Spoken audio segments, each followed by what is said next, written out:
Assalamualaikum semuanya. Waalaikumsalam.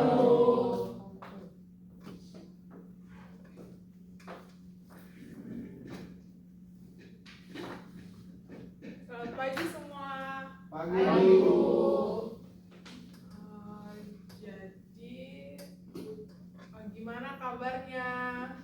Alhamdulillah baik. Pada puasa kan ya? Puasa. Oke, jadi sebelum kita memulai pembelajaran hari ini, kepada ketua kelas tolong dipimpin untuk membaca doa. Baik, sebelum memulai kegiatan belajar mengajar, ada baiknya kita berdoa menurut agama masing-masing. Berdoa dimulai.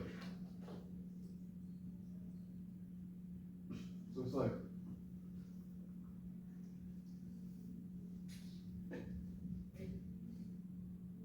Sudah. Oke. Jadi di pertemuan kali ini saya mau membahas tentang biosfer. Oke. Ada yang kemarin-kemarin itu kan udah dijelasin ya pertemuan kemarin tentang biosfer. Ada yang tahu nggak biosfer itu apa? Ruli, biosfer tahu nggak apa? Aku lupa. Oke, jadi di pertemuan kali ini kita akan membahas tentang biosfer. Sebelumnya di pertemuan sebelumnya itu kan sudah dijelaskan secara singkat tentang lapisan-lapisan biosfer. Di sini saya mau tahu dari pendapat kalian tentang biosfer yang kalian tahu. Siapa yang mau jawab? Saya, Bu. Ya, boleh sekitar. Dari apa yang saya ketahui sebelumnya, Bu, dari pertemuan sebelumnya, biosfer itu boleh dibilang namanya kulit bumi, Bu. Nah, dari kulit bumi itu ada beberapa bagian-bagian yang ada di bumi. Salah satunya ada lapisan bumi, inti bumi, kulit bumi, mantel bumi, dan sebagainya, Bu. Itu saja, Bu. Terima kasih, Bu. Oke. Jadi tepuk tangan buat Sagita. Oke, yang dijelasin Sagita itu benar ya. Dia itu tentang lapisan-lapisan yang ada di atas kerak bumi. Tapi di sini kita tidak akan membahas tentang lapisan-lapisannya, tetapi kita akan membahas tentang kehidupan yang ada di lapisan biosfer. Jadi di lapisan biosfer ini ada dua kehidupan, yaitu ada dua jenis. Yang pertama, ada yang tahu? Biotik. Ya, yang kedua Abiotik. Nah, di sini kita akan fokus ke Indonesia dulu nih. Jadi lapisan itu kan mempunyai karakteristik yang berbeda-beda. Jadi di setiap wilayah, di setiap daerah, di setiap negara itu pasti mempunyai makhluk hidup yang berbeda-beda. Jadi di sini kita akan fokus ke persebaran fauna di Indonesia. Di sini tuh persebaran fauna di Indonesia ini terbagi oleh tiga wilayah.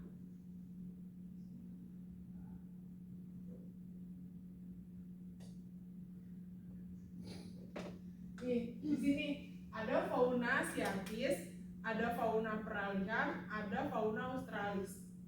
Kenapa? Ada yang tahu nggak kenapa di sini namanya fauna asiatis?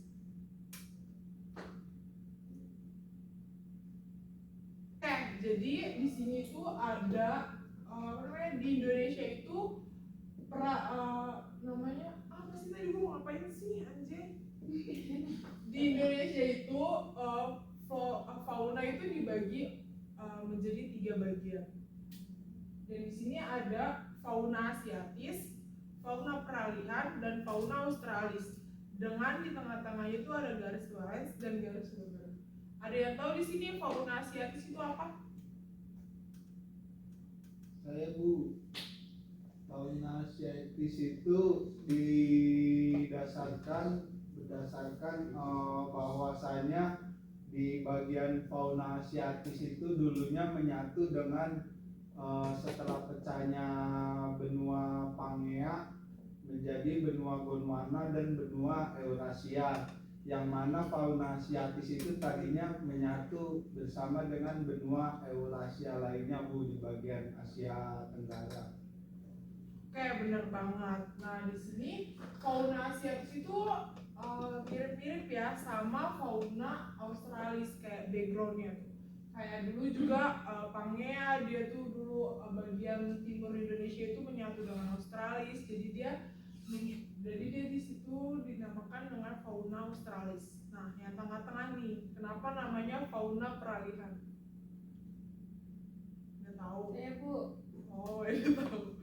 Ya, boleh Wede. jadi fauna peralihan ini itu istilah bagi spesies hewan endemik yang berasal dari Wallacea, di mana tuh sebutan ini merupakan jenis pempohokan hewan berdasarkan wilayah persebaran habitatnya yang dibatasi oleh garis Wallace.